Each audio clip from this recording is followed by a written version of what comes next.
We're going to call the Monday, August 11th, 2025 regular meeting of the Jersey Shore Area School District Board of School Directors to order. May I have a roll call, please, Mr. Enders? Mr. Allen. Present. Grimgard. Here. Calhoun. Here. Miss Edwards. Here. Mr. McDonald. Here. Ms. Peters. Here. Mr. Furman. Here. Thomas. Here. Keller. Here. All 9 members present. Thank you. Next, we will have the Pledge of Allegiance.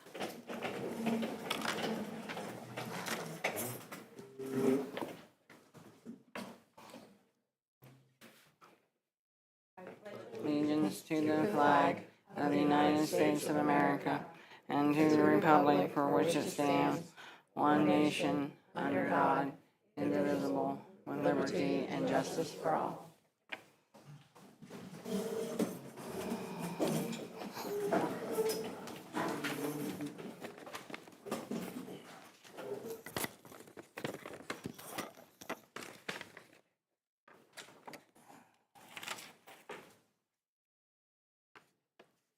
All right. Moving on to communications, Dr. Almer. Nothing under communications. Under the President's report, we had an executive session prior to tonight's meeting to discuss personnel.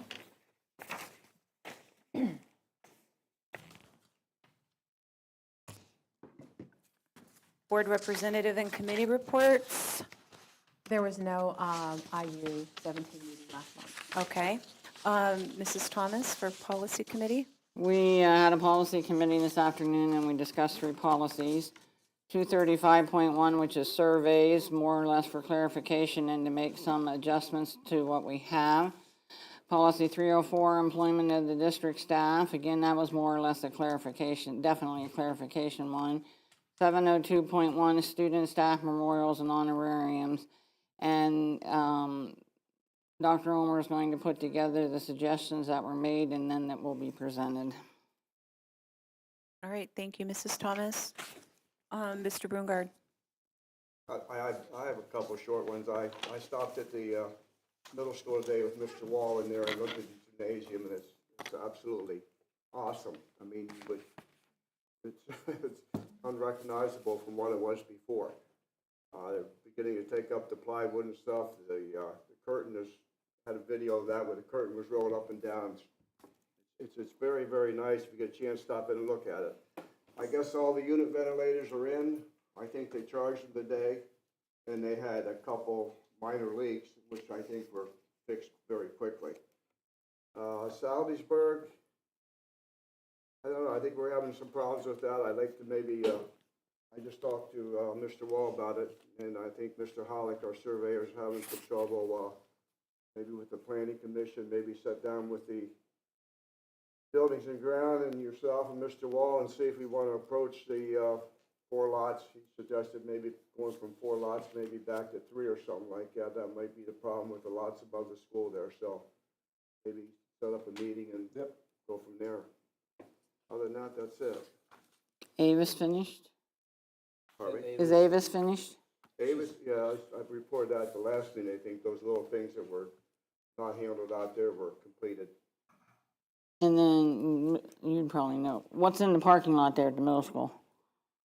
Are you talking about the? Vents or whatever, the silver tubings or whatever? That's for. In the middle school, behind the middle school. They were staging job materials behind the middle school. They're still finishing up that job. That has so nothing to do, okay. It will go away once they're all finished. I think some of them might be the ductwork in the For library. the library, the last piece is the HVAC unit and ductwork in the library. Oh, well, that makes sense, what was there.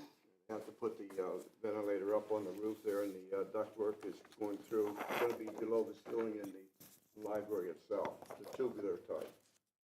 So that's not in yet, but hopefully, I guess they'll have it in supposedly by the time school starts. Hopefully. That's not many more days. I know. I know. All right, thank you, Mr. Brungard. Superintendent's report. Dr. Ulmer. I'm going to start my report by recognizing Mr. Mincer. He is here tonight for two things. First of all, recognition of Springs for Athlete state qualifiers, and then he is going to review some athletic program proposals. And for the board members, you have those proposals in front of you, as well as what you received last week. And also, while Mr. Mincer is here, you all have a manila envelope in front of you. That is this school year's athletic passes. So make sure you take that with you. Mr. Mincer. Thank you. So first, I think two of our students aren't here, so I'll mention them first. So let's see, Ryder. Ryder Fink was our first boys tennis district champion ever, and only our second district champion in tennis ever. So Peyton Dincher was one, and Ryder Fink was our second. Zach Kendall, again, qualified for states in the 300-meter hurdles. He was also a district champion. And then here we have Olivia Spots. Olivia, will you come on up? Olivia was the district champion in AAA girls javelin.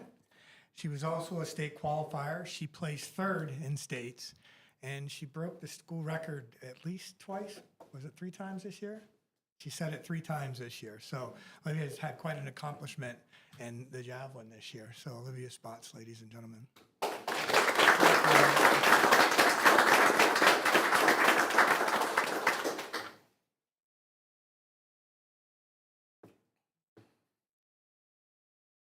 Then our next 2 people were selected to the Coaches Association All-State Softball team.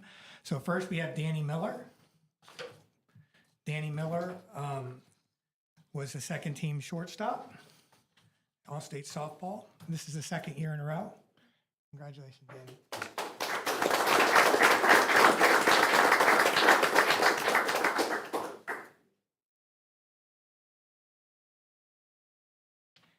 And Lena Clark was also second team in softball as an outfielder. So Lena Clark.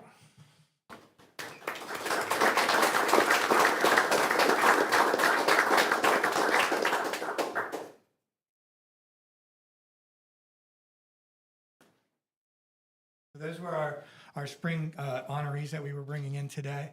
Our tennis team also won our league championship this year. We didn't make it to states, or we didn't make the district championship because the PHAC Division I is not as tough as PHAC Division II in tennis. So when we went to districts, we ended up playing PHAC Division II. But we did well, just didn't make it to the districts. So I do have 3 proposals that I wanted to bring up. We'll go in order here, and I'm going with this one first because some of our basketball coach is here, and he'll speak on any questions that you may have after I go over this. So I wanted to reintroduce 9th grade basketball this year. The purpose of this is that our coaching staff has requested this, and in their opinion, a dedicated 9th grade team would significantly benefit the development of our overall varsity program, helping to strengthen the varsity program for the long term. Financial considerations for the program, I spoke with our 9th grade, our high school basketball coach, and he had said that the Booster Club has agreed to cover any expenses above what our expenses are that we have budgeted for the 9th grade team. So that would include transportation costs if they travel with either the junior high or the 7th and 8th grade teams, or they travel with the varsity and JV, because some of the teams in our division want to do that. It would end up being they would get 1/3 of the cost of the total transportation for the 9th grade team traveling. Any tournament teams fees, if we participate, game officials would be $100 per game. Game management staff would be about $24, and then any security costs that are applicable after the 7th and 8th grade basketball games are all over, or if it's before the JV varsity game, those costs would be covered for that. So that is what I have to present with it. John, do you want to say anything more? Did I cover everything? You covered it pretty well. All right. So if you have any questions, I'd be happy to answer them. I did reach out to our league opponents. There are several that would still play us. Not everybody has a ninth grade team, but we would be able to get some games that we already have matched up with other teams. And we would also be able to get some teams to come in when we have seventh and eighth grade playing at home against maybe Montoursville. I could bring Bellefonte in or Baldego area, and they said that they would play us as well. So we have some opportunities to play. They probably won't get the number of games that the seventh and eighth grade team has gotten, and this would be a program that we'd reevaluate every year depending on the numbers. And basically, correct me if I'm wrong, I have the middle school coaches here too. How many eighth graders did we have last year? There's 14, and that's basically why we're not, and we have quite a few kids coming back for the varsity team. So I think that's a lot of the reason why we're looking at bringing that back in, so that we give an opportunity for all those kids that are freshmen an opportunity to play basketball. That's a couple questions, Bill. The high school basketball program, is that 10 through 12 or 9 through 12? 9 through 12 presently. In my opinion, it's 9 through 12. I think all high school programs are like that. However, in the area that we're in, wrestling does a junior high program, so it's 7th through 9th grade. And a lot of teams, not all the teams, still have a dedicated 9th grade program. So that would put us on a more even playing field, specifically with our division, because more teams in our division at the high school level, and not in our middle school division, but more teams at our high school level have that 9th grade program. That was kind of my question, because Yeah. most schools have 7 through 9.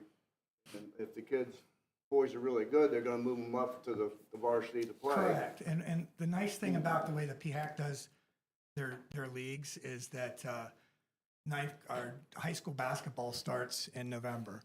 So the 9th graders could come try out with the varsity program, and they're allowed to try out. If they don't make that team, then they could go on and be with the 9th grade program, which doesn't start until December. And their first games wouldn't be until January. So you're more or less telling me that then the 9th graders who are good enough to make the varsity team are going to stay up there, and the rest of the 9th graders are going to stay down. Right, that would be up to the coaching staff. And then you got what type of a team are you going to have to keep those kids down there who don't make the high school level? What I type? mean, well, I mean, Well, you're to just taking give those the kids- good 9th grade players away because you're Right. moving them to the high school. Well, it'll give some of the kids that have decent skills that weren't ready to move up to the varsity an opportunity to get better and play and be the star instead of having someone else take that opportunity, so they can get better and excel more. And I think it'll offer those kids more opportunities to grow. No, go ahead. To answer your question, I think what you're asking is the other schools are doing the same thing. The 9th graders that are good enough for the junior varsity are moving up, and the ones that just haven't developed yet are staying down the 9th grade program. So the teams that we're playing against are also doing the same thing. I guess my next question is then if moving up to the 9th grade, are they going to get enough playing time to progress in the sport? Or is it going to be better off to leave these kids down in the 9th grade if you're going to have a 9th grade, strictly 9th grade team? That's something year to year I think we're going to evaluate. But that's what we kind of ran into last year. Last year was my first year coaching, and we kept a lot of players for junior varsity. We kept too many because we didn't have a 9th grade team. So a majority of the 9th graders made the JV team. Unfortunately, ran into what you're saying there, where they just weren't getting the amount of playing time that we hoped. And if we did have the 9th grade program, it would allow them more time to play and develop. So the 9th graders that you move up would move back down, maybe just for the 9th grade team and play both areas? They can't do You that. can't play both areas. Yeah, once they move up and they play in a varsity game varsity game, they can play in a scrimmage. But once they play in a varsity game, they have to stay up. Yeah, so our tryouts would be 9th through 12th. So all the 9th graders would be invited to the tryouts for the JV varsity. They do not make the JV varsity team. Have the second opportunity. So it's kind of at the discretion of the coaches, more or less. They make it, okay. And each year we'll reevaluate whether or not, the year before, my first year here, we only had 4 9th graders. So, it wasn't an opportunity, there was a situation where we needed to have a 9th grade program that year, and we did. And then mostly 8th graders played on that team with the 3 or 4 9th graders that we had. We don't want that. Yeah. The cause and effect of having a decent year this year was that we got a lot of players to come back, so our numbers were high. Want to get the opportunity to those 9th graders that without the 9th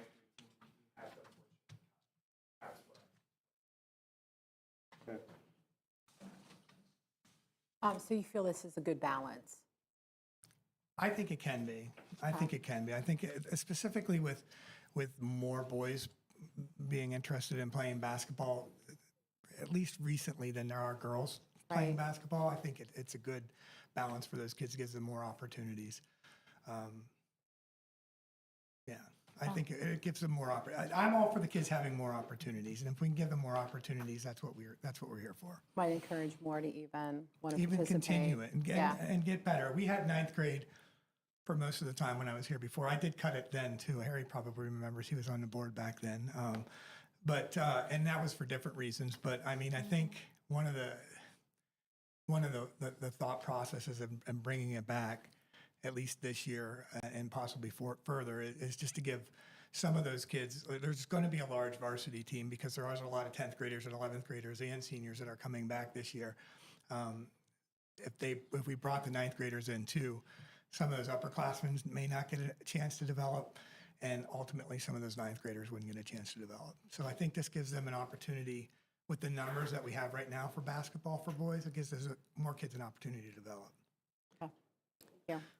So how many schools have ninth grade? I mean, how many games with our ninth graders that we have a ninth grade team play? How many would they play? I could probably get them 12 games, 12, 13 games. And on we play varsity, there'd be about- how many? Varsity plays 22. And the 7th and 8th grade play 18. And if we have a ninth grade team, is it just ninth graders? Yes, I made that strictly, that point abundantly clear, and I'll make that here in front of you. I do not want 8th graders to play up. So it'd just be 9th grade. Would they be playing the same time, ninth graders, same time as going to the same school to play the same? In some instances, in other If they can. instances, they would be going with the varsity and JV team to, like Shikellamy and Selinsgrove want to have triple headers. I don't know how that works. Apparently that's something that they do now, where 9th, 10th, 9th JV and varsity play. I ref some of the games, and some of the schools around here that are local, it goes 7th, 8th, 9th plays at 7:30. Some of the schools that are below 80, like Shikellamy, they'll play the 9th grade game at 5:30, then the JV game, and the varsity game. So they run it both ways depending on the year. So that's going to be a new experience for me. So how does that affect with PIAA? It doesn't matter that it's either at the high school or it's at the middle school? In terms of where Or the game junior is, high or whatever, because you're saying in some. terms of where the game is, it doesn't matter. Like if it's held at the high school before the JV game, it doesn't matter. So those kids can only play ninth But grade. they that- can only play 9th grade, They correct? can't play the ninth grade game, And then I ref, play and J- then go play the JV. yeah. That ninth grade team is there, they play, they're done. Yeah, they can only play 9th They sit, graders. watch the JV and then the varsity. Yeah, they can only Okay. play 9th grade. Once they're on the 9th grade team, they can't move up. So, likewise, if they're on the varsity team, they can't move back down to 9th grade. So it's kind of up to the school whether they play it with the high school or whether they play it Right. with the middle school, junior high, whatever you want. Yeah, Okay. whether they play 9th grade or whether they play JV varsity, it's up to the school district or the coaching staff, yep. It's more of a curiosity question, but I do want to make the statement that I do appreciate what Clark and John have both done with our basketball program.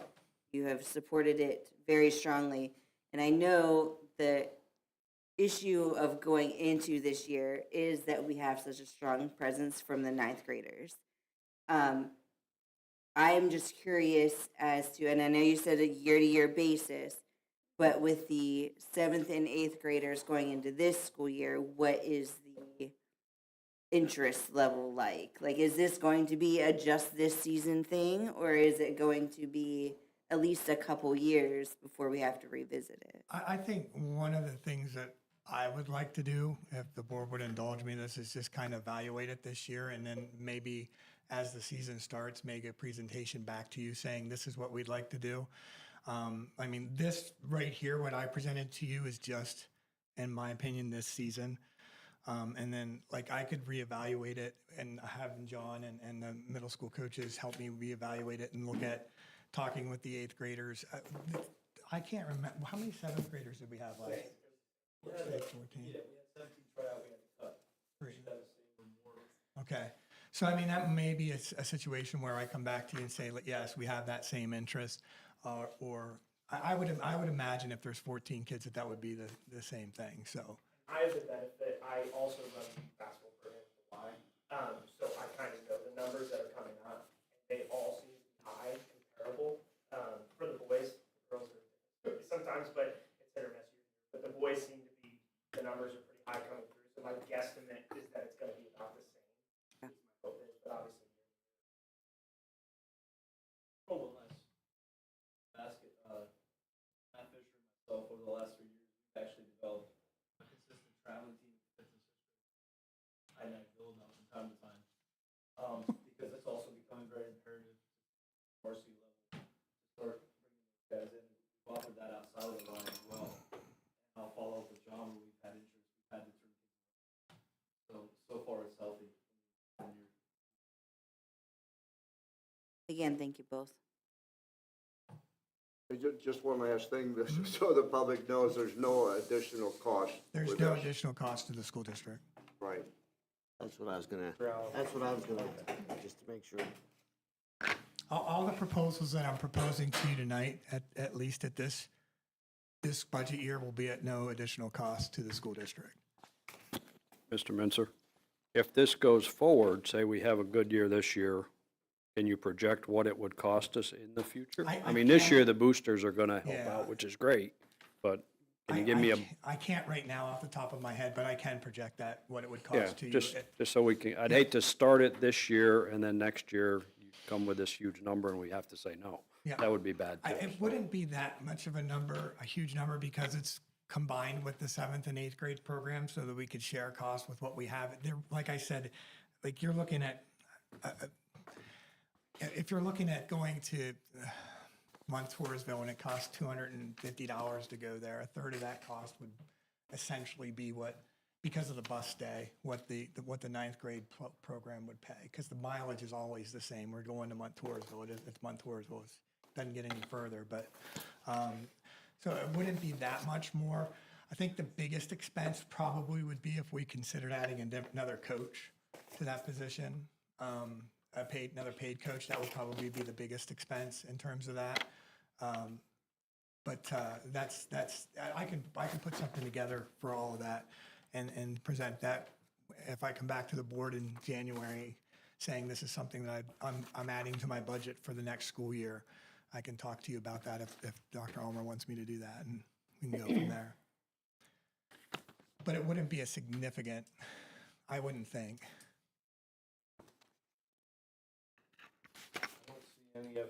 I don't see any other questions, Mr. Minzer, if you want to move on to the next one. So the next one, and the reason why I'm doing them in this order is these ones would be PIAA kind of programs that we're doing, or that I'd like to do. I'd like to add the opportunity for middle school girls, 7th and 8th grade girls to wrestle on a dedicated wrestling team with the girls. We would travel them with our varsity program, which is budgeted. We do have a coach budgeted already at that level for junior high to take over that. The only additional cost may be for tournaments, because I did not budget for any tournaments for them.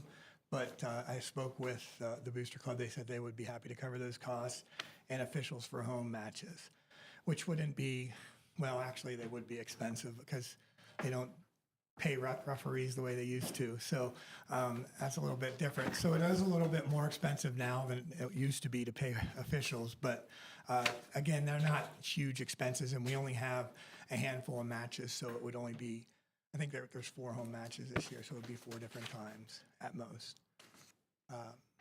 So that's the program I'd like to offer. I put it in my packet there. Supports and sustains the growth of the varsity program that we already have. This is one of the fastest growing sports in the nation. Expanding opportunities for females in our school district. There's student interest in the program. I would request that I add it to the budget. I probably will be adding that to the budget next year, and I can also do a breakdown of the cost of what that would be completely before you approve the budget, how much that would be as an increase for the girls program. Because there would be some increase in singlets. Right now, they would have to wear boys singlets with T-shirts underneath. But we'd want to get them, like we did with the high school girls, get them their own singlets so that they have have that for themselves. I can't tell you how many kids that we would have. It's going to be very, very year to year. I think we'd probably have a good 8 to 10 kids coming out for girls wrestling, which is normal throughout our league in our area, but it will help grow our varsity program. We did graduate, 3 seniors last year from the varsity girls program, so that we need to try to foster some growth in that program so that we continue to do that. And I've been told by our coaching staff that some of the girls won't come up to wrestle in junior high because they will be wrestling boys instead of girls, and this will give them an opportunity to just wrestle girls and help grow that sport that we have at the varsity level. And again, this wouldn't be at any cost to the school district. It's just something that I'd like to have approved so that I can compete against other schools. We get a uniform price. Yeah. Yep, I can tell you exactly how much it would cost, because we did middle school boys wrestling uniforms this year. Okay. And basically all I would do is redesign that and it would be the same price. So Okay. I can get you that. I can get that, Dr. Ulmer, that tomorrow. Thank you. So how many girls ended up at the high school this year? You ended up with? Oh, good Lord. Not very Off the many, top were of my there? head, I don't think we had, 6 or 7? Olivia, how many girls did we have this year? Yeah. The 6 or 7? Okay. Okay.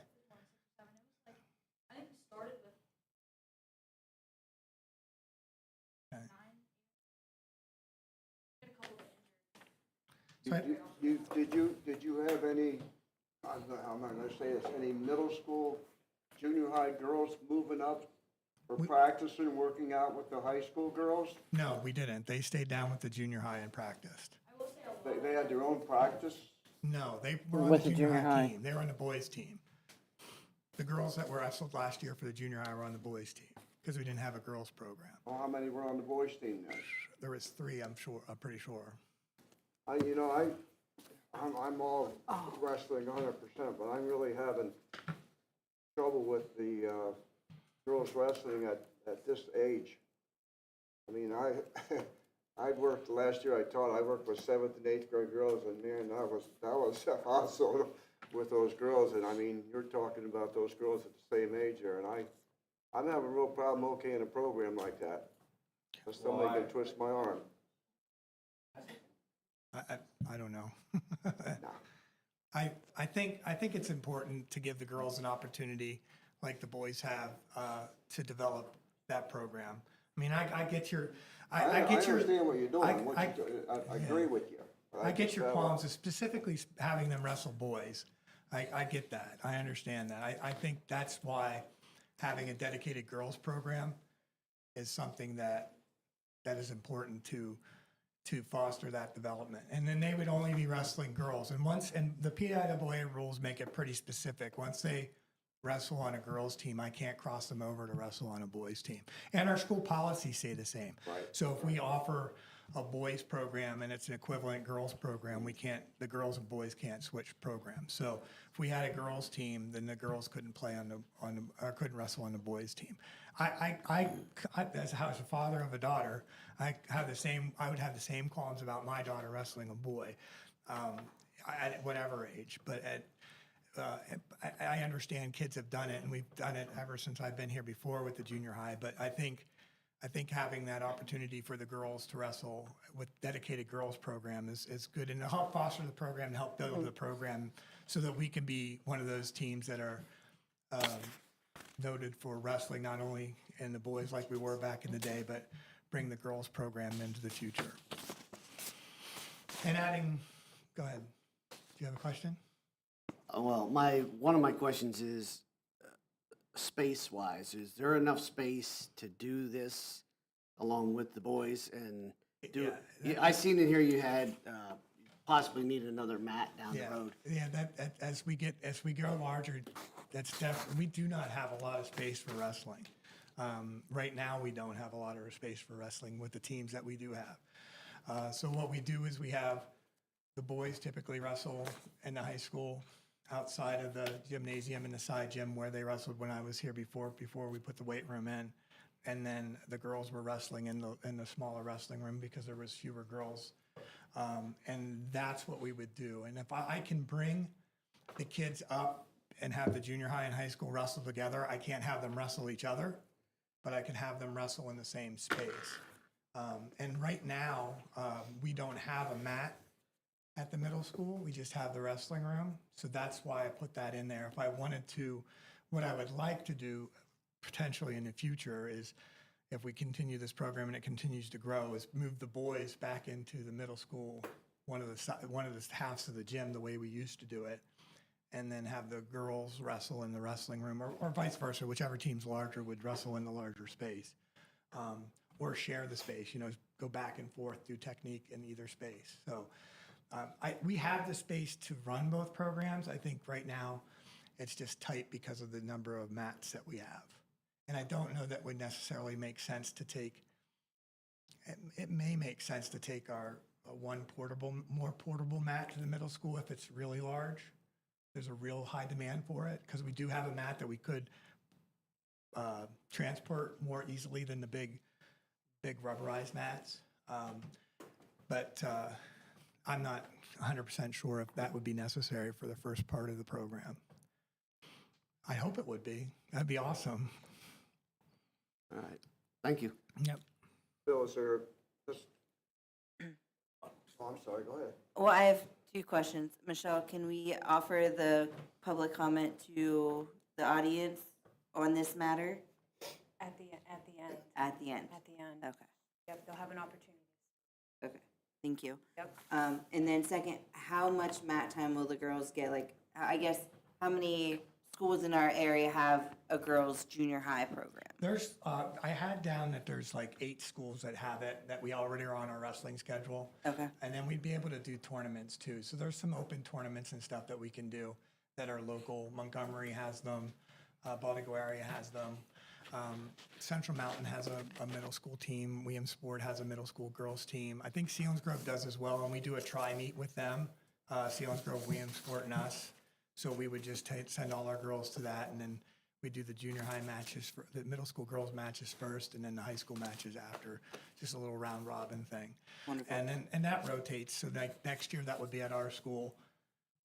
So I can build a schedule right now. I'm confident that I can build a schedule that they at least have good opportunities to wrestle and be a part of the program.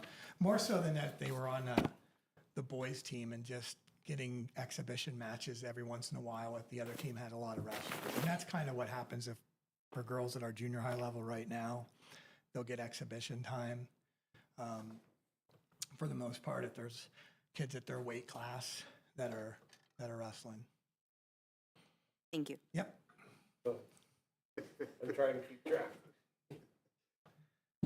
I'm just another statement here. I see the volleyball, you're gonna introduce that as a club. Is there any reason, being new with the wrestling program, that we could maybe make that a club for the first year to see how it goes? And if it were a club, could those kids go to the other schools and compete with them as a club against the regular junior high team? To answer your last question first, yes. As a club, they can. At volleyball, I'm introducing as intramural, so they would not be able to participate against other schools. Because we've never had volleyball, so I want to see what the sustained interest is for it. But we could do it that way. We could offer it as a club. And for all intents and purposes, the 9th grade program and the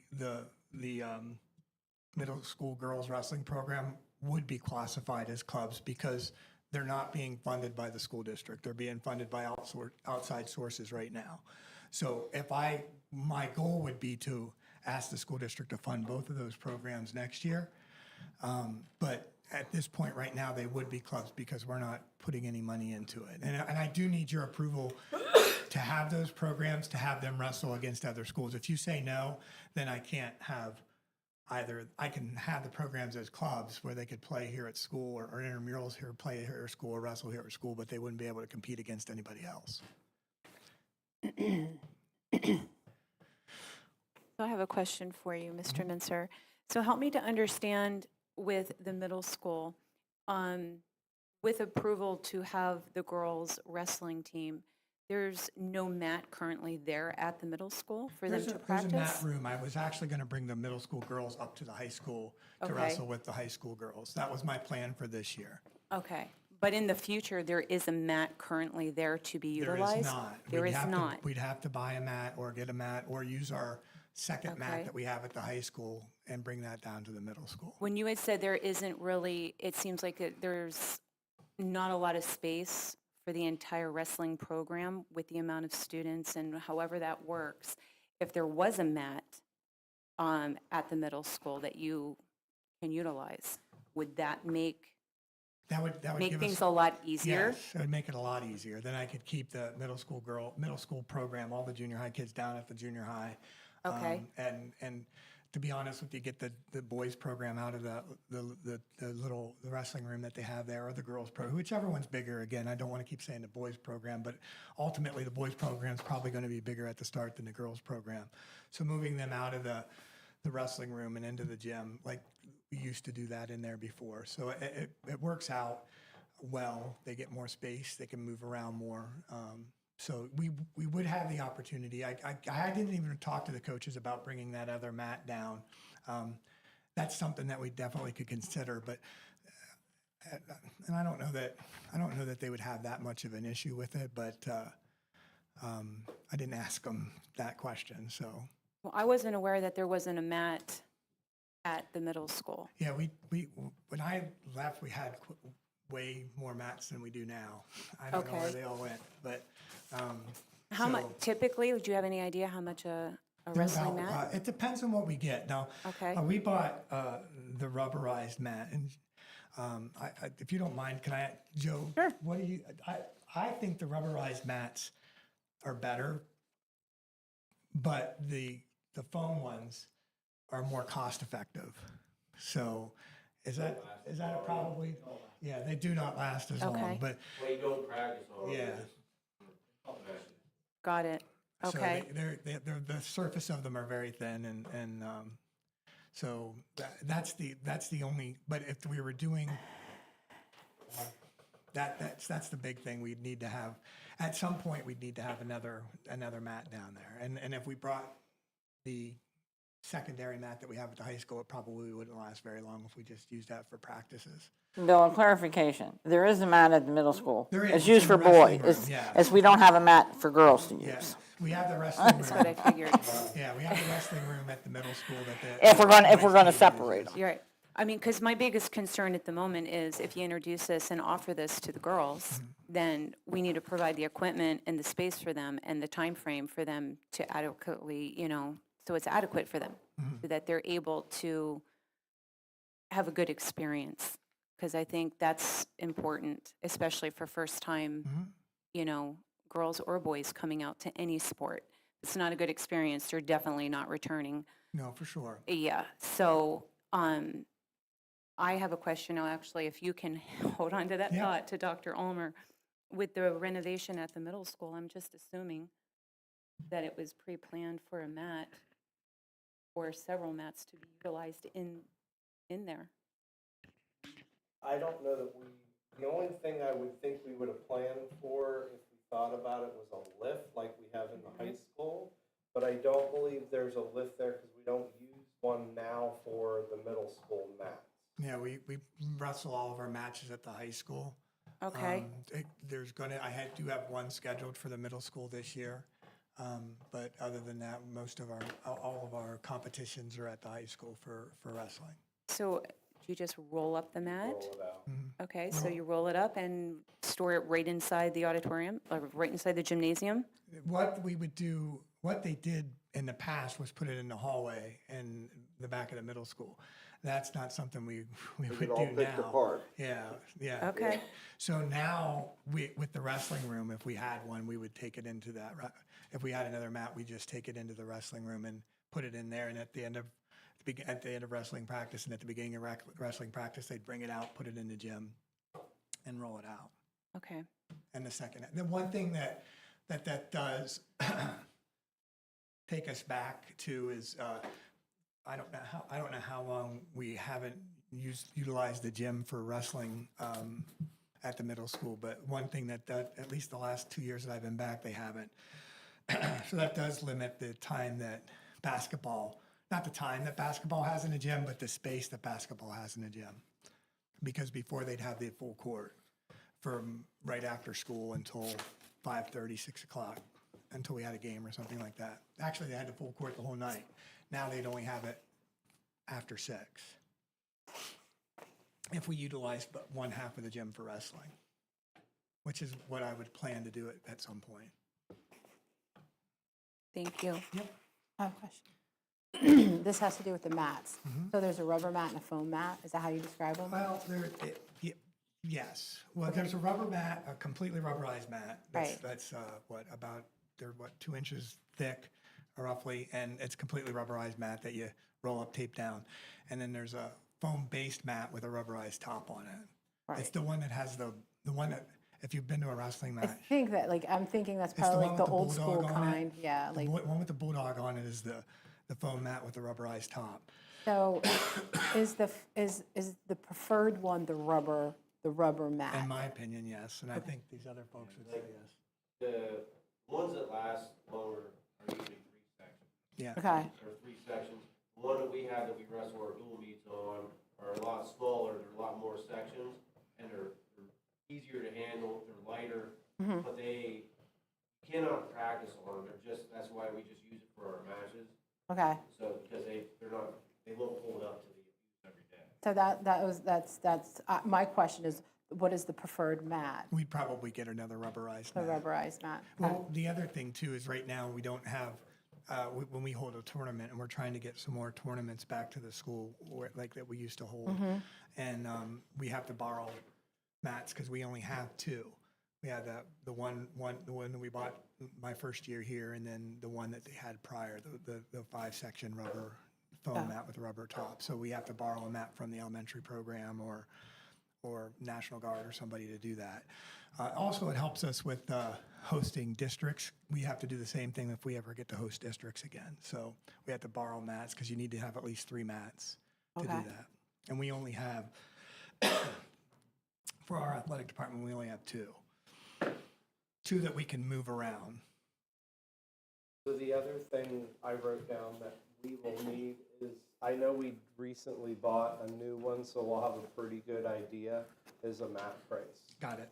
I did write that down. I just started to.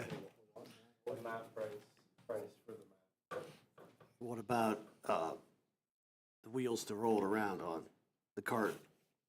Do you have the cart for it? We have enough carts to move the things around. And that would probably be, that's a good point too, because that's very beneficial for the middle. They can't really hoist those up and carry them in sections at the middle school level. So the high school does that at times, but the middle school, you're not going to have them move those around like that. So we need the carts. And we can get, they're not super expensive either. I can get one that you can put a whole section on for around $300. Don't see any more. Go ahead and move on to volleyball. So volleyball, I had introduced this program once before, and I know that my predecessor had it as well. I'm trying this as a different tactic. Instead of asking you to fund a program right away, I want to see what the interest, I have a lot of interest if I send a survey out to the kids and say, hey, do you want to play volleyball? Tons of kids say, yes, I want to play volleyball. I want to be part of a volleyball program.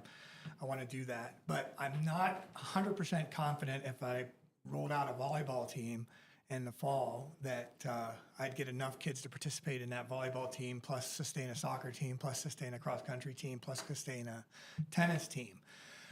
Now, from the surveys I did, it seems like I would, and that information's down here, but I want to see how the kids react to it.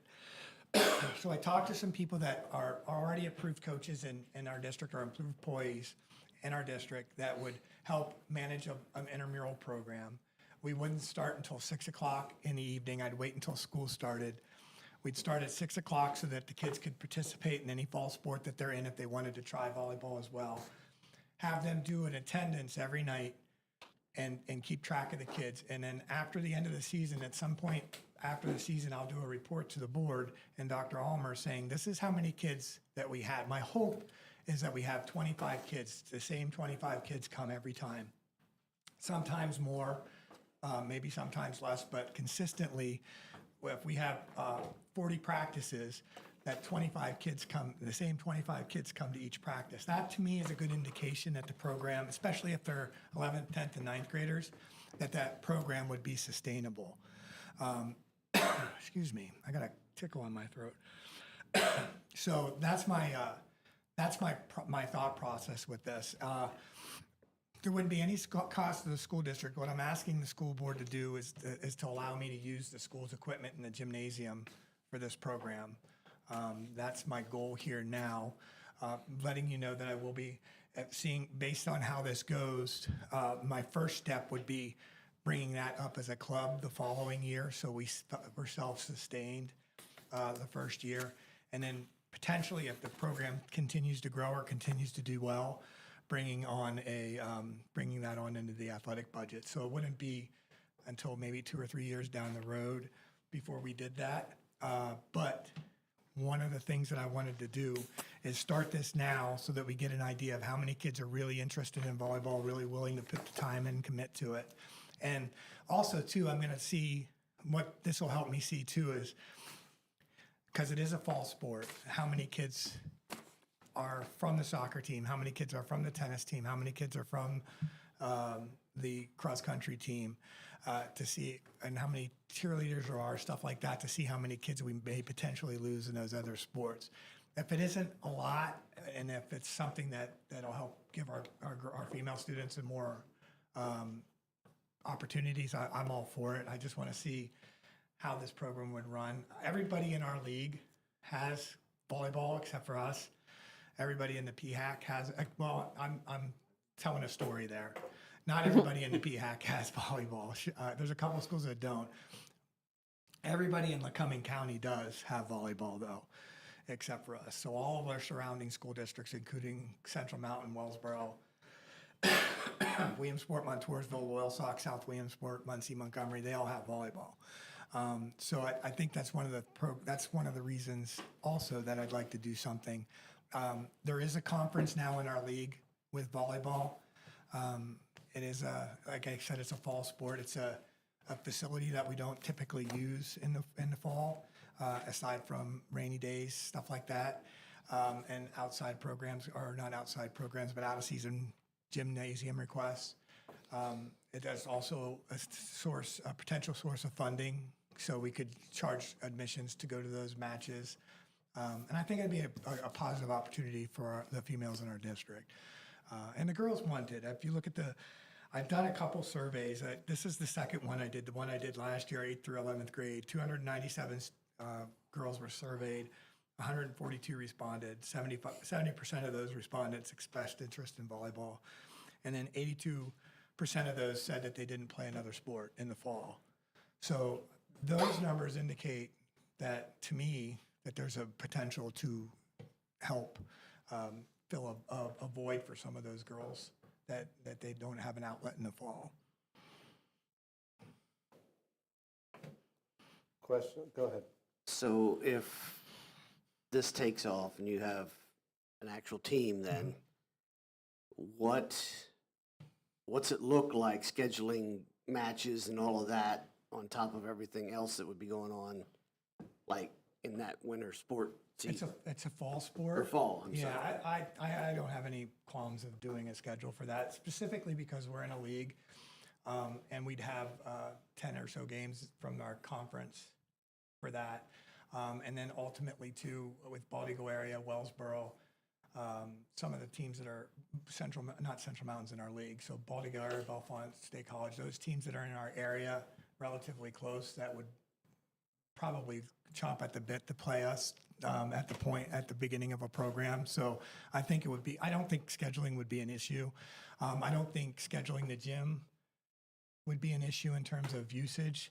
The matches typically start around the same time as basketball, so we still would have the opportunity for fall sports teams to come into the gymnasium if they needed to. if there's a match night or something like that. Practices will be a little bit more sketchy. We lose that space for that area, but we'd still have opportunities in the fitness center and the side gym there too, to put people, so.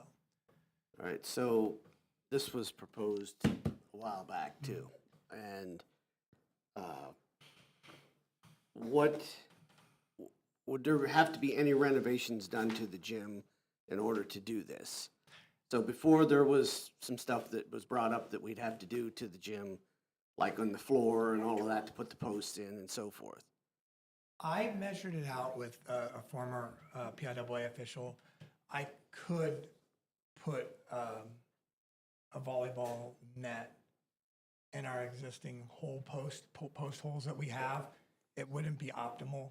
We'd be pretty close to the folding doors. My preference would be that we would have to put in the center of the gym floor, we'd have to put a volleyball, 2 post holes in the gym floor so that we could do that. And I would think that ultimately too, we'd want to actually line the gym floor. So we want to do, if we're bringing this on as a PIAA competitive sport program, we'd want to correspond that when that gym floor is being done so that those lines can be put down permanently so that we're not taping them. And then in addition, that those 2 new post holes could be put down. Right. So that we could slide the posts in there.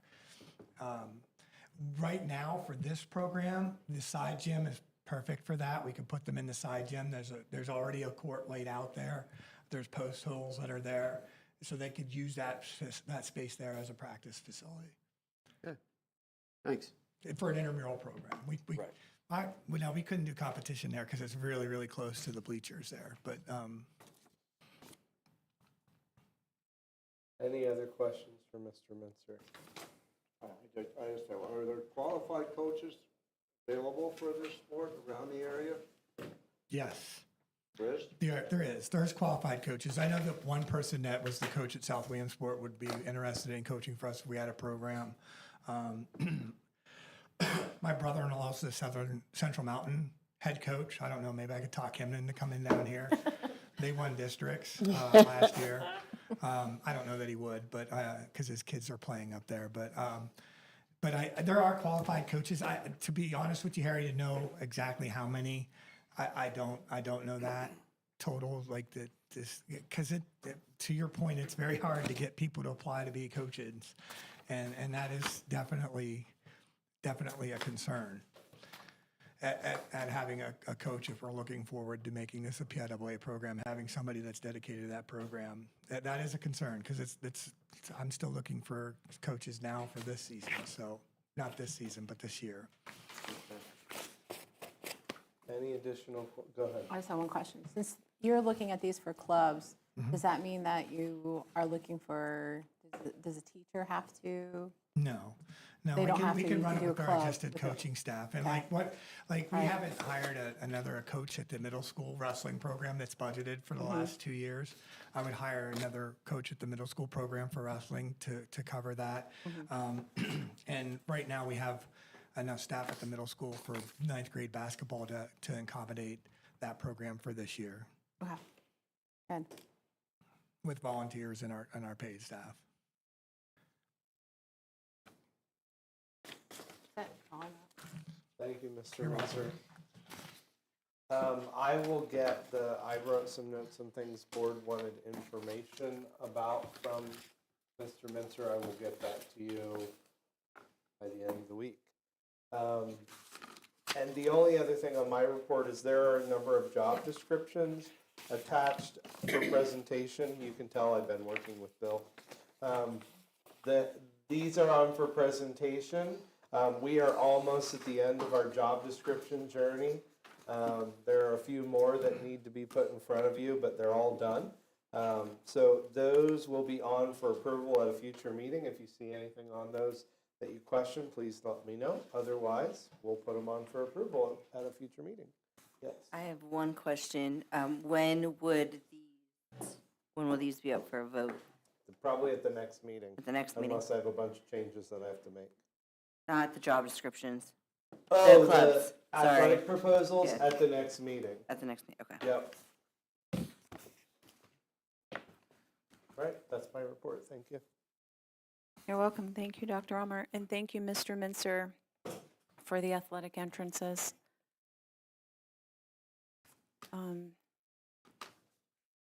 Before moving on, I just wanted to say to anybody in the audience, those that came for recognition, if you'd like to step out, you are more than welcome to.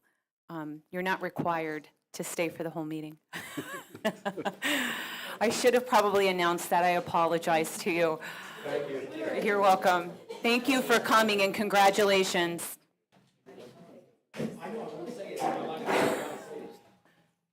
Oh, wow. Sure you don't bring that up. I was just going to say. No, it's not.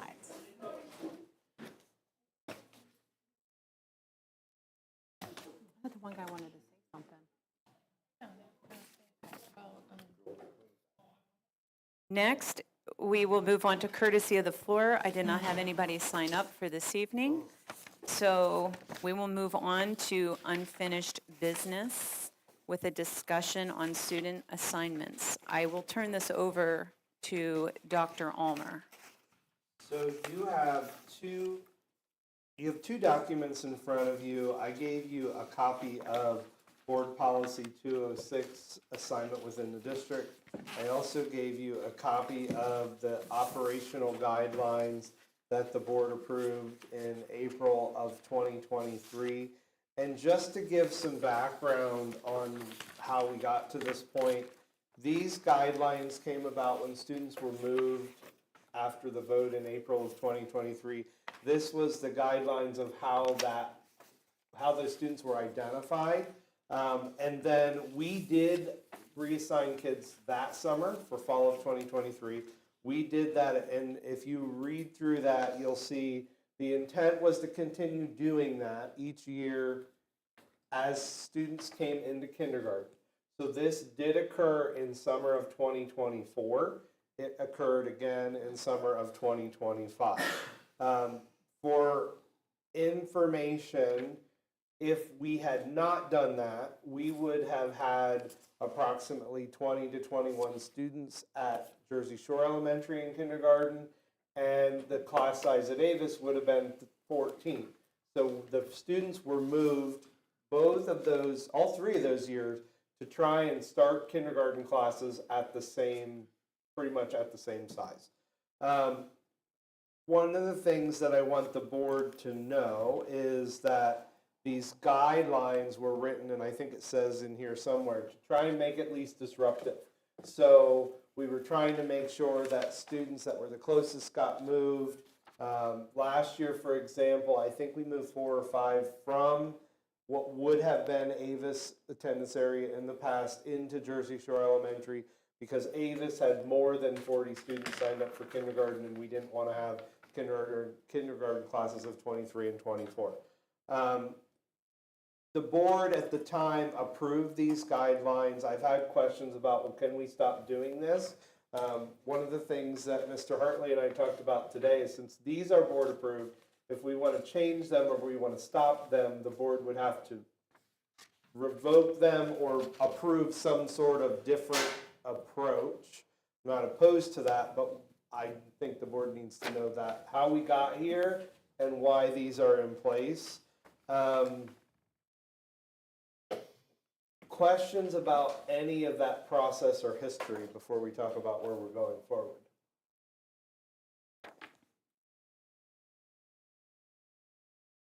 Okay. So going forward, one of the concerns that I have, I gave you Board Policy 206 on purpose because one of the things that happened in this conversation was school code and board policy say in Board Policy 206 that I have the school code right to assign. These guidelines were, how is that assignment going to happen? So that even though I have the authority to do it, there's still language around how is it going to happen so that it's in print.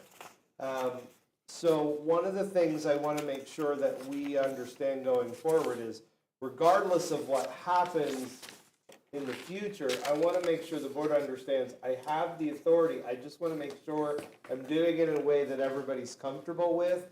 I don't want to get in a situation, and that's why I gave you the history of this year, is I didn't want to not do it and move forward with 21 kids in kindergarten at Jersey Shore Elementary and 14 at Avis. So there are times when it is, I think, necessary to do some movement. I think it's interesting that I just saw today that Keystone Central is having the same problem where one building is a lot higher than another and they're moving kids. So I think there's going to be times when that occurs. I just want to make sure that we're all on the same page of how it occurs or what the process is moving forward. Thoughts from the board? Yeah, seeing how I opened this can of worms, I'll start. It just caught my attention. I know sometimes things are necessary like this. What caught my attention was the letter from the parent who lives in town, probably can see the school, but has to go to Avis. And once they're moved, they stay Where there. they're going. Yep. So that kindergartner who lives in town is going to go out to Avis for the next 5 years. Because you don't move them all the time, because that would be very disruptive. And that parent wrote a letter that made sense. Obviously, they didn't send the letter probably until they got your letter of assignment. So they couldn't make the guidelines for requesting something before August 1st. So I'm just wondering if the process maybe needs revised so that these kind of things, it just seems ridiculous if I can see the building to have to go somewhere else. I was just, and that's why I approached you with how was that decision made? And this is helpful because now we can see how it's made, but. One of my struggles is there's not a lot of geography between Avis and Jersey Shore Elementary. So there aren't a lot of people to pick from. And unfortunately this year, the way the numbers fell and where the kids that were coming to kindergarten fell. There in the past, I wasn't going so far away from what people normally saw as the normal boundaries and moving kids prior to this year. Go ahead. I know you have. Well, so, Go ahead. you have more questions? Well, so in regards to the policy, if you turn to page 2, school choice is still in the policy. I saw that when I printed it. So this obviously needs to be addressed if we are following the guidelines that say school choice has ended. And I think that will clear up a lot of the discussion that we have had this summer, not only with parents, but with teachers who are traveling throughout the district, that we will not kind of entertain the president's, what policy says, but unfortunately right now I think we're kind of not showing. That needs to be deleted. Yep. And then in regards to the not having boundaries anymore, the attendance areas or whatever, and you just mentioned about geography between Avis and Jersey Shore, I get my concern is, with the closure of Southaysburg, how many of those kids that we weren't looking just between Avis and JSE necessarily as the crow flies, but up and around to get to that avenue. So That I was my can question. tell you, when I sat down with Trudy Wagner, our enrollment person, and she gave me the list of kindergartners, so we started through this, like, okay, mark all the ones that have siblings that are already in a building. We coded them off. Okay, now there was a day where her and I sat down in the afternoon and literally plotted on a map. After we took off the siblings and after we took off those who need to be a certain place for a special education classroom, who's left and where do they all live? And we plotted them on a map. So I did say in between, but it really wasn't in between because we plotted them all and said, okay, here's where they all are, what makes the most sense. And then we went to transportation and said, okay, here's the kids we're considering. Which ones can logistically be transported from their house to a different building if we move them? So there were multiple steps in that process. But I hear what you're saying is we got to look at, we did look at them all. We plotted every one on a map.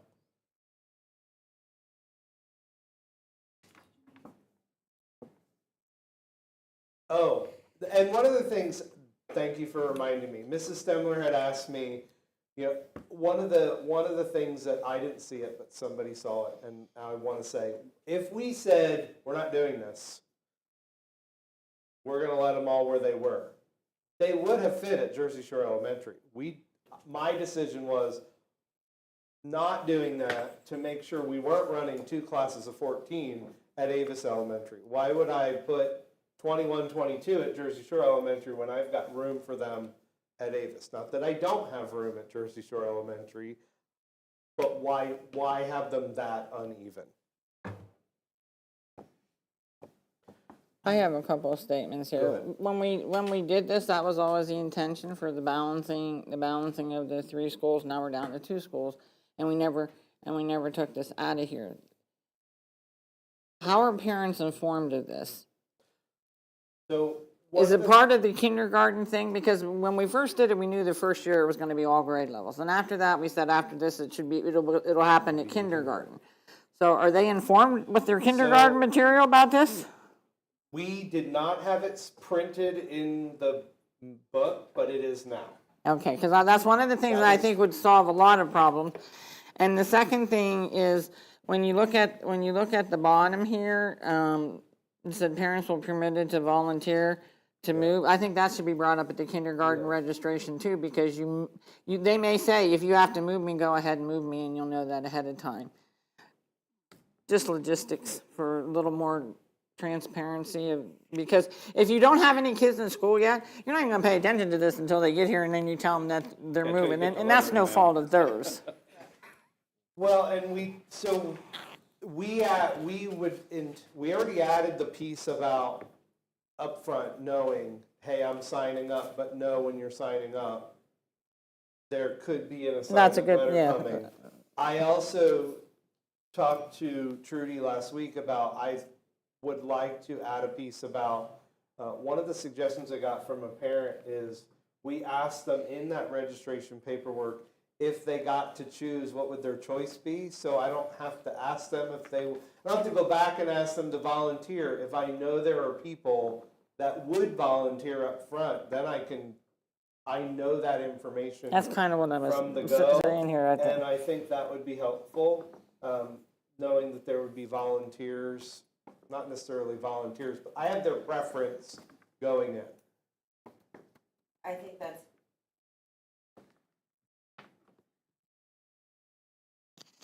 I think that's a can of worms. Okay. Because. Wait a minute, Kelly. Asking up front? Asking up front, I'm just asking what you're referring to. For a preference. Okay. because then they think they're gonna get, I see what you're Then saying. They you're think they're gonna getting get that school preference. choice, whereas I think maybe the conversation just has to start a little bit earlier. And I know that that is hard, because I know there are still people out there trying to register their kids for school today. There will be on August 21st and 22nd. Right. So maybe it being like we are taking the first registrants that meet the criteria, and you will be contacted. I don't even want to say for first choice, but you will be contacted as soon as possible to know that you are moving. Like, you will be one of the transfers, or however. Well, and I know we didn't do a global, like, would you volunteer, but I saw that happen next door.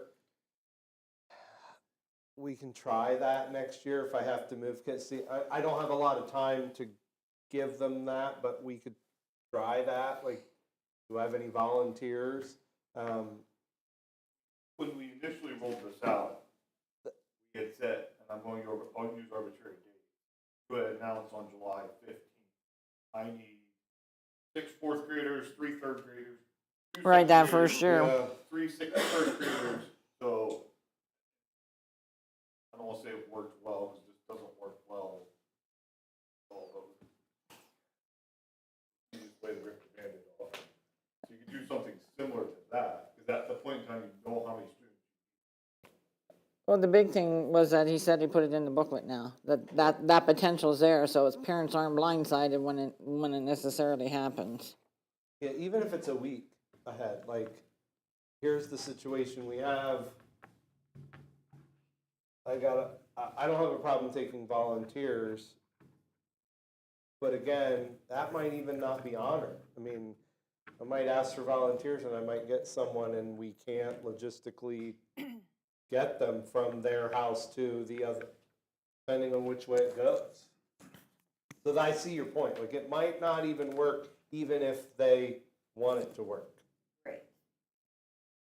That's I think why I'm not suggesting that you say, what is your preference, but like, you are registered in February, whatever, right? February is when you start kindergarten registration. If you are registered in February and March, there may be a better chance that you will get moved depending on your location, or if your child meets this criteria, because you were registered on before August 1st, right? And not waiting until August 20th, like. I see what you're saying, like, first come, first serve. Get them to come earlier so we know what, and the other thing is get them to come earlier so we have a better handle on what's happening. Right, so you're not like, August 1st, well, now we have 2 classrooms of 24 kids and ship some to JSC next year. Part of the problem too is, what's our notification procedure? I'm not saying that it's wrong, but a lot of people don't get newspapers anymore. So it's like, they're not listening to us talking at the board meeting because they haven't had that interest yet. We had some success the last 2 years with social media posts about kindergarten registration. I have a question. Go ahead. Well, mine's not really a question. Mine is more, isn't it better to be upfront and say, when you register, and have it where you say, ask, and just have it, and I don't know, maybe Steve would be better at wording it, so it doesn't come across as false hope, and just ask, what would be your preference in elementary school if reconfiguring classes is something that we have to do? Like, just have it as an explanation, so it's up front, they already know, and it's not a big surprise where they're like, I didn't know that. And make as simple as possible. That way, you'll get the answer. They might write down, they might not even put a school, but they might write down a school, and then they know, like, there's that possibility. That's just my thought. I don't know if there's a nice way to say it nicer or have more clarity to it. Just have it there, but not have it where it looks like false hope, like you have an option to pick, like, do you want to, this, or this? Well, part of it, if whatever you put in the book, you can send that to us in our updates so that we know, but just saying that official placement is August the 1st. I mean, this is the. Right, but I'm just saying, like, but this to say, say like it is a first student, and you don't really have a preference yet. That's just my thought.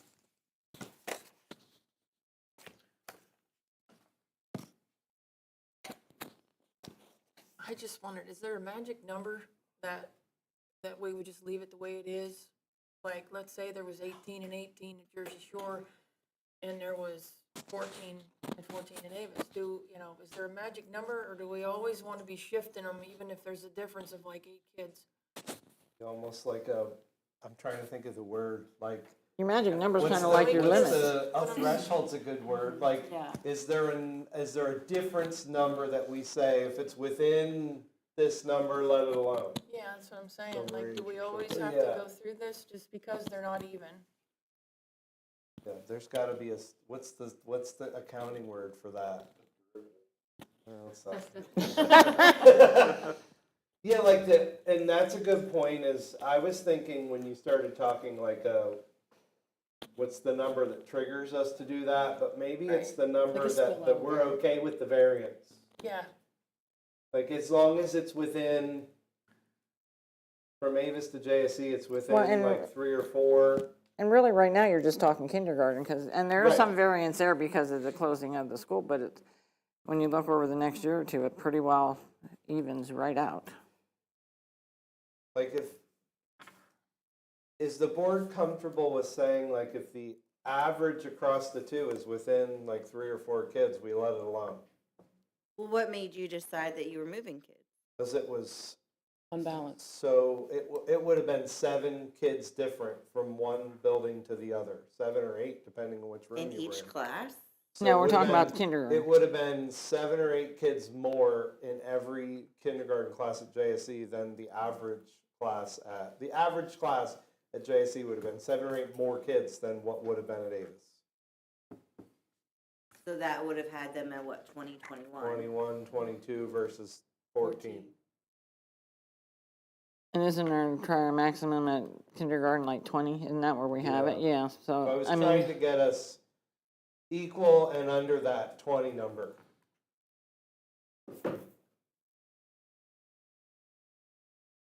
So if you're looking for a variance, like, are you looking for like 16 to 22? Like, Like, maybe if I look, maybe going forward, it's this.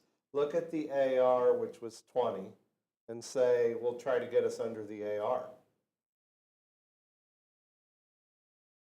and again, you're just talking, Yeah. you're just talking kindergarten, basically. Yes, Yeah, just yes, kindergarten. in kindergarten. Because we only do this going forward for kindergarten. right. Watch yourself, a plan in there. You have the potential of having like More kids. 6-kid classroom. If we did what, nothing? A couple of years ago. Oh, yeah, well, that was one of the things that why we put this Yeah, in there a couple yeah. years ago. Yeah. Yeah, I didn't say that. So for the new board members, one of the reasons this came up and continued into kindergarten is because with the imbalance, if I got 21, 22 over here and 14 over here, if we're not moving kids, then there's the potential for parents or people to request, well, if you added a 6th class at JSC, that would have made them all within reason, close to each other, the same size. So the board's choice was to move the kids, equal them out, rather than adding the position at the other building. Good point, Mr. Enders.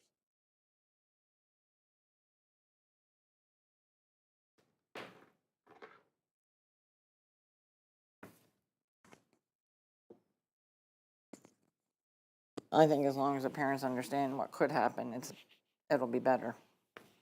You didn't tend to have it last year. I think last year we might have had at least one that I can remember complained about moving from Avis to JSC. Last year, I think there were only 4 or 5. It was 4 to 5 in that range.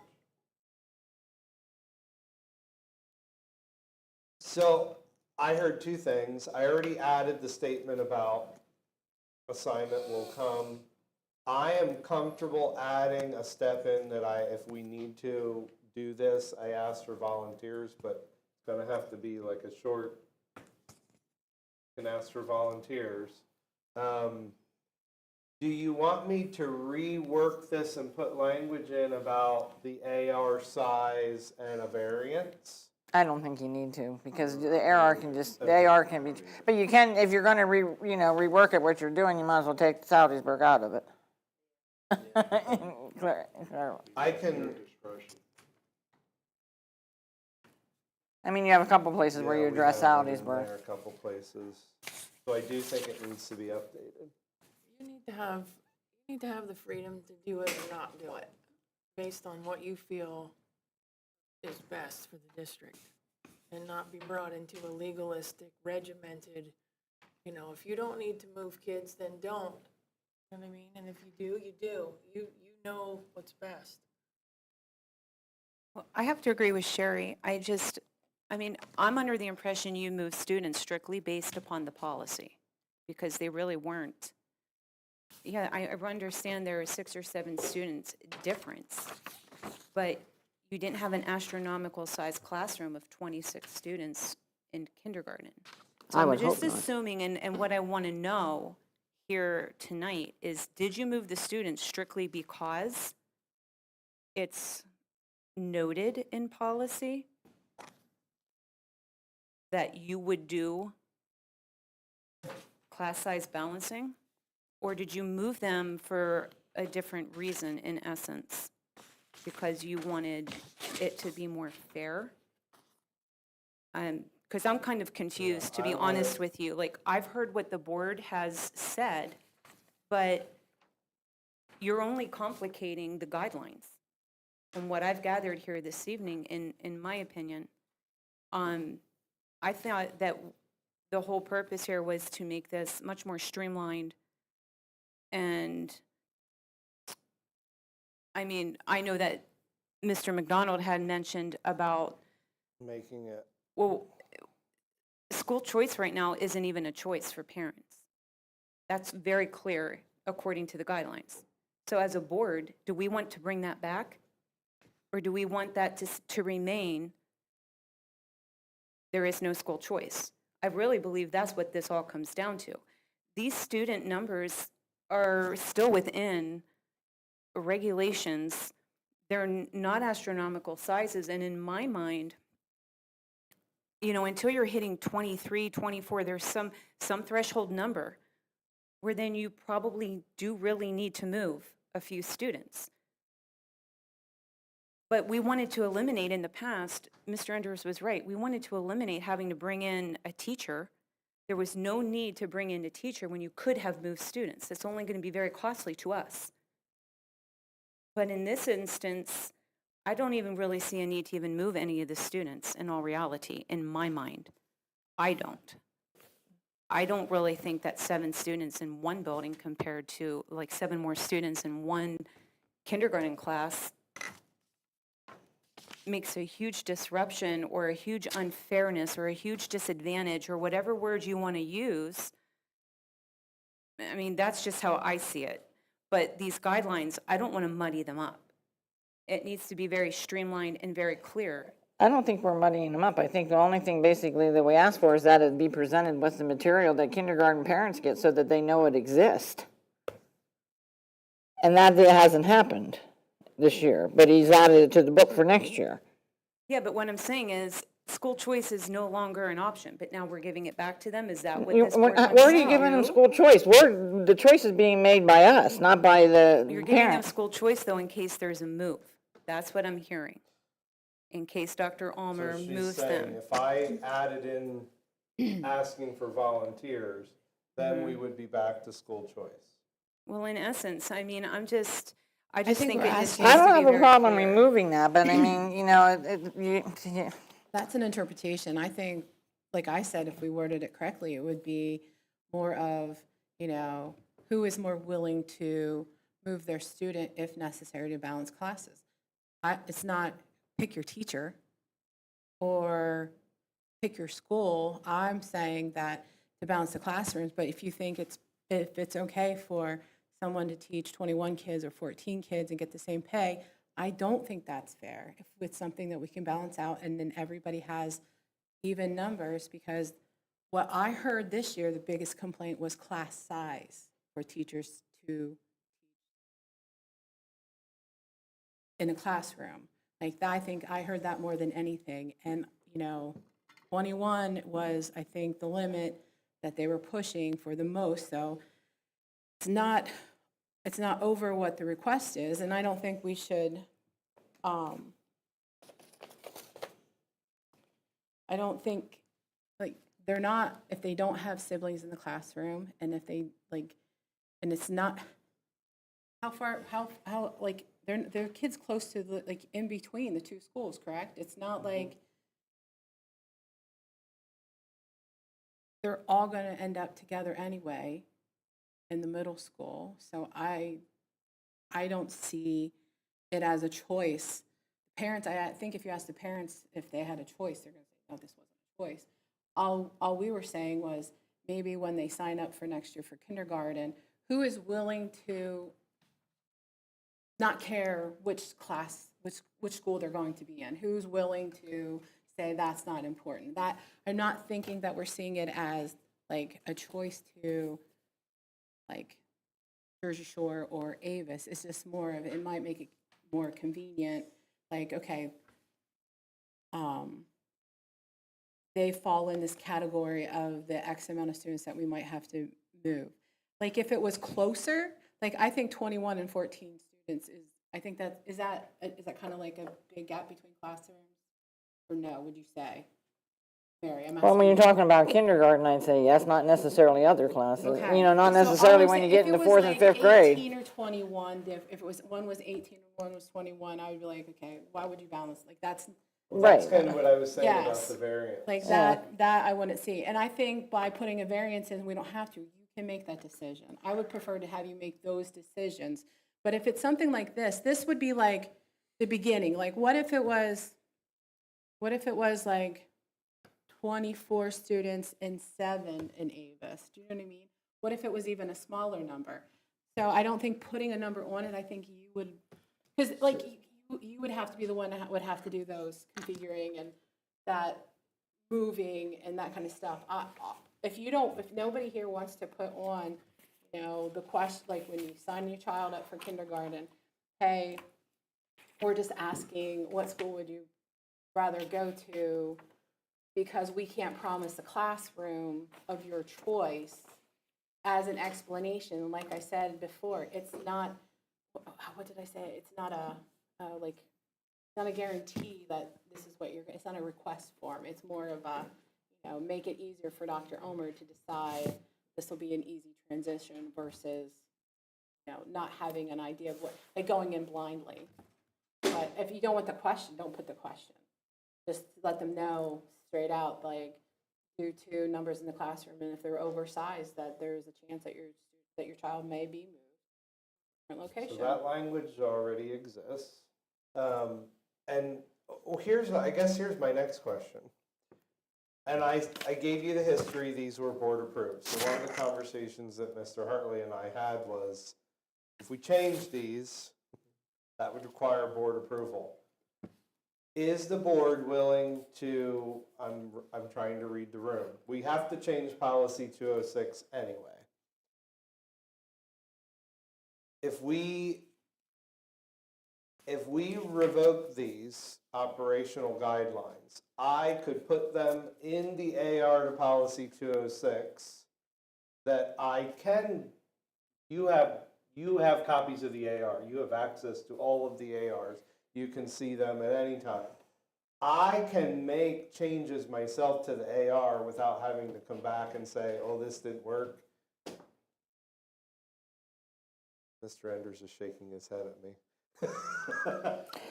I don't have a problem making an AR as long as part of the kindergarten thing is placement could change August the 1st. You know, as long as the parents know that potential is there, I could care less if it's an AR or guidelines. But right now, they're the operational guidelines that you gave to us. Go ahead, Mr. Enders. I'm curious. You're gonna, I would be concerned with you going through the first week of August and constantly having phone calls and meetings of, well, it's an AR, you can just change it.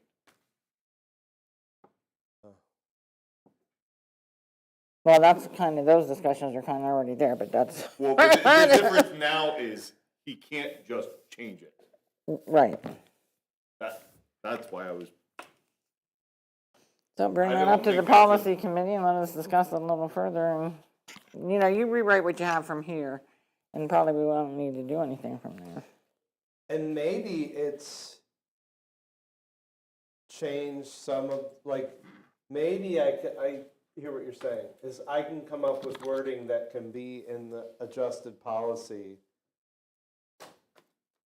So this can go Well, and away, but it part can. of, Brian, am I not right? Part of that came about because we had to wait till the decision that was made. Once the decision was made, then this came about. Yes. So if we're redoing the policy, you should be able to make part of that all one thing. Maybe not. You just have to try it and see and let us know, and the policy committee can meet and discuss it further.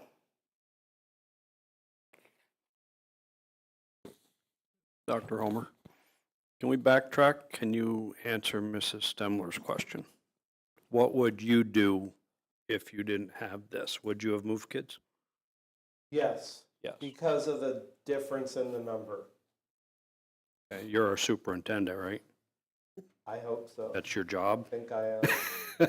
So you made a decision based on your professional judgment. So do you need all of this to do that? No, and I think that's what I was saying, but I do appreciate Mr. Enders's comment that if I put all this in the AR, not in the policy, then I would get, well, you can change it because it's in the AR and I can change the AR. So I do think there needs to be some language in the policy that reflects a process, or maybe not the entire details of the process, but maybe we, as a policy committee, put some language in the policy to say there's a process, and then this is the process. Does that help? Does that answer your question? Whatever the board wants to do. So I have a kind of a question again about the policy. So at the bottom, it says, You're on the policy, Kayla? yes, Okay. the superintendent or designee may assign a student to a school other than the one designated for the attendance area, when such exception is justified by circumstances and is in the educational interest of the student. Again, going back to Plan C, we did away with boundaries.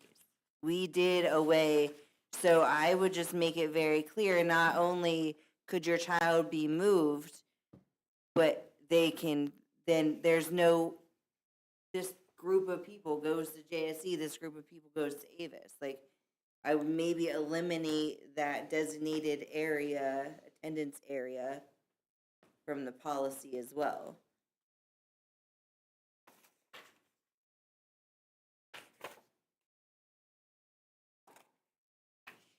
And I think the hard part for that is, and we've heard it, like those people that say, well, I bought my house here and I thought this is what was happening. But you also have those people that are like, I bought my house in Brookside and my kids should have been going to Salzburg, but now they're going to JSC, but now you could potentially move them to Avis, which I'm not thinking that that would happen because that is quite a haul. But because you also have like Valley students would not be moved from JSE. So kind of like, I think that probably needs to be removed from Plan C. If you live in Annisford, there is a potential that you could end up in Avis because we don't have boundaries. So stop making boundaries. Right. It is up to the discretion of the superintendent where your child is going to go to school. It is Jersey Shore Area School District. It is not.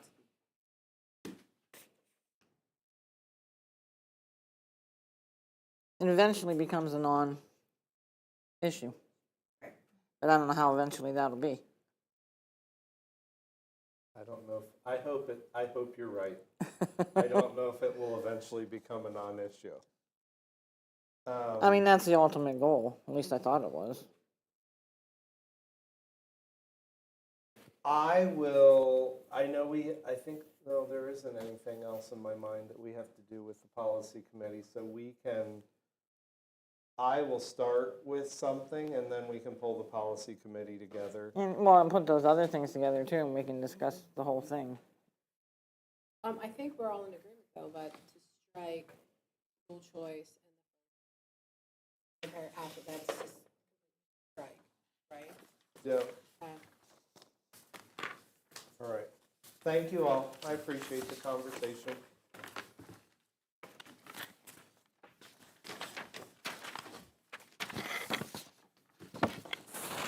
Next, we will have personnel. Items to approve, A through E. May I have a motion, please? Motion. Second. Any questions or concerns?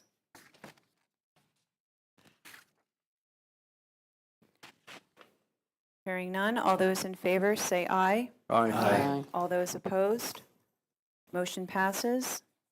There's nothing under curriculum and instruction, nothing under building and grounds. Moving on to finance, items to approve, letters A through E. May I have a motion, please? Motion. Second. Who wants to clarify that? Thank you. Any questions or concerns?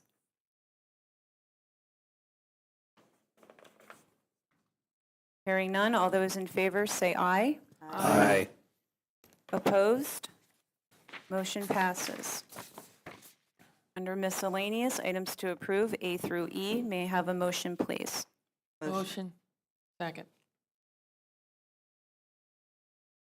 Any questions or concerns?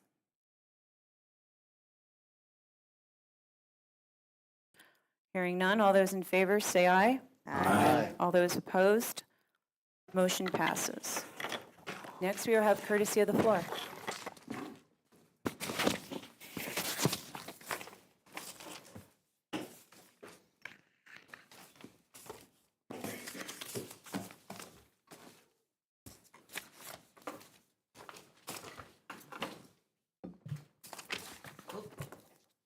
Okay. I'll let that alone. That's okay. You can state your name and address, and then you'll have 3 minutes. Yeah. Thank you. You can pull that mic down. Yeah, you can fully adjust it. The whole- Yeah, there you go. There you go. Good evening. I'm Stephanie Windecker, a Porter Township resident and owner of Windecker Enterprises. As a primary school bus contractor for the district, my comments this evening are concerning the issue of time. 83 years is the length of time that my family has worked for Jersey Shore Area School District. My great-grandfather saw that there was a need for transportation for all of the children living in the Pine Creek Valley to be brought to Jersey Shore for their education. He purchased the first school bus in 1942, and 83 later, I am fourth generation to be raised around the school bus business and continue it. Jersey Shore Area School District is one of the larger school districts by land area throughout the state, and we have students at all of the corners. We travel roads daily that some of you may not even know exist. Providing transportation and doing what is necessary as a school bus contractor is something that we do naturally. We know the territory, the local people, the business owners. We still know what to do when technology fails in our rural areas. We respond and keep the safety of the students a priority, using common sense, old-fashioned communication, person to person. 18 months have passed since Cam Kephart from Susquehanna Transit and I first started a conversation with the administrators about rate increases for the extracurricular activities and services we provide, in addition to our routine daily routes. We knew it would be a slow process, and our intentions were start early so you would have plenty of time to consider what information we share and give the district sufficient time to seek requests for proposals from other school bus contractors if you chose.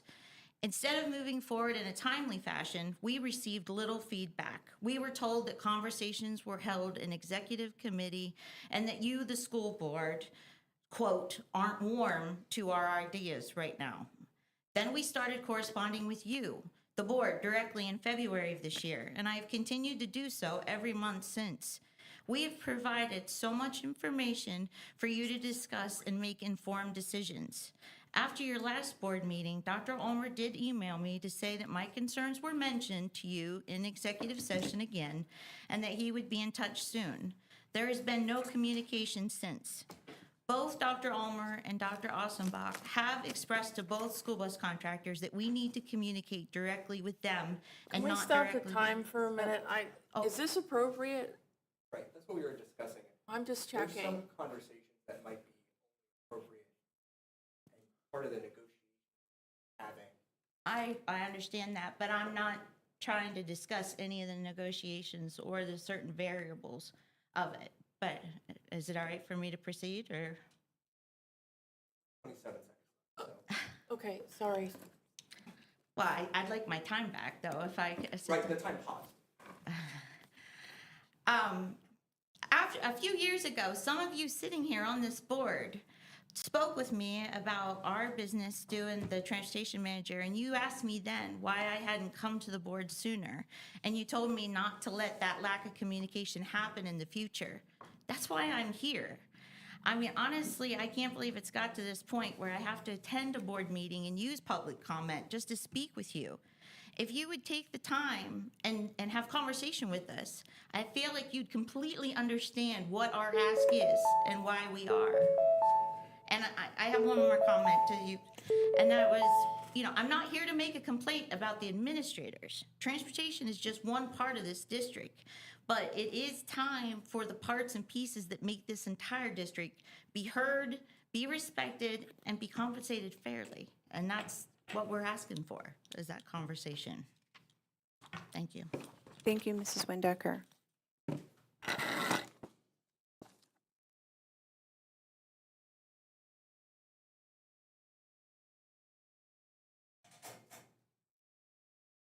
Anyone else? Okay, we're going to adjourn the meeting. Mr. Anders, I need to ask you a question. It wasn't